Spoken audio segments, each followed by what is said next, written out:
via DNP.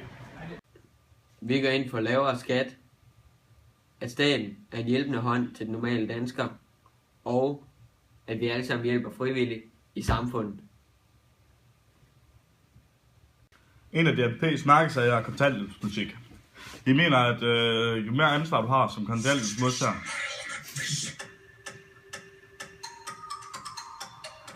jo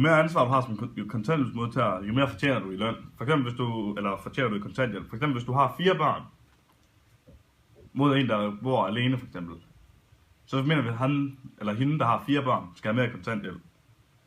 Og så dem, der er i kontanthjælp, skal i aktivering, de skal ud og prøve at finde et job, og det skal vi hjælpe dem med.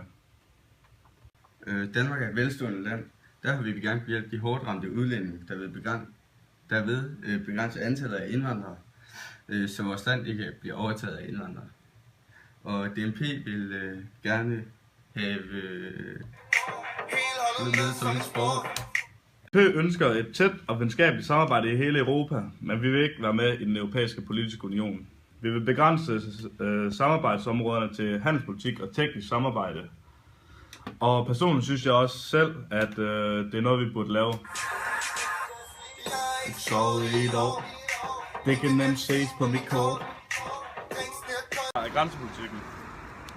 Polskierne, spaniakkerne, franskerne, sådan noget, vælter ind over grænsen, laver kriminalitet, tager det med tilbage i deres land. Det skal vi have stoppet.